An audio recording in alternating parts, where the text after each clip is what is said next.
kam fillu në studimet, kam fillu dhe punën njëkohësisht, me orar të plot, kështu që ka qenë mjaft ngarkesë për mu,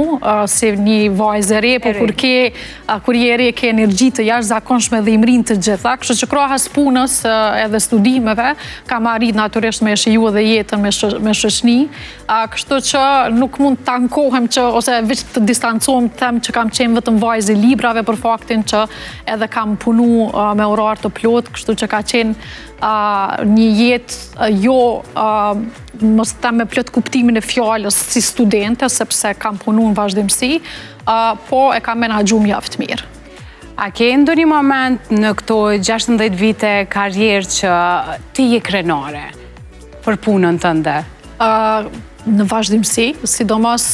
kur kam pranoj mirënjohje prej klientëve tanë, për mua ajo është krenaria më e madhe që e përjetoj, edhe çdo ditë mirënjohja klientit ndaj punës edhe për kushtimet që ne e bëjmë për raste të ndryshme, na bën me u ndi krenar jashtëzakonisht shumë, sepse e dim që puna,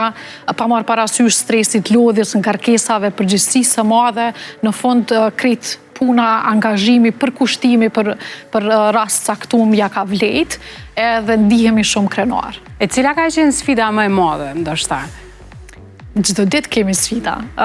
Nuk mund të ndaj një proces ose një punë të caktuar që të them që kjo ka qenë tepër sfiduese. Profesioni jonë është i atill që çdo ditë përballemi me situata, rrethana të reja që ndonjëherë më herët nuk i kemi zgjedh, nuk i kemi trajtu. Kështu që çdo ditë është një sfidë në vete, një rast i ri që na sfidon jashtëzakonisht shumë, po pikërisht këto e bojnë shumë më speciale, më fisnike, edhe më të mirë profesionin që ne kemi avokatët. E në fillimet e karrierës atë ka ndodhur ndonjëherë që njerëzit nuk kanë pas shumë besim ty? Po besoj që ka pas momente të tilla, nuk mund t'i përjashtoj sepse është absurde mos të kalojmë secili prej nesh në momente të tilla. Fati im ndoshta ka qenë se unë kam qenë rrethuar me një ekip të jashtëzakonshëm në punën që kam bë qysh në fillimet e mia, më kanë jap shumë hapësirë, më kanë jap për zhvillim, besa edhe besimin kur ta ofrojnë, natyrisht që t'jap edhe të inkurajon që me vazhdu dhe me pas qëllime shumë ma të mëdhaja.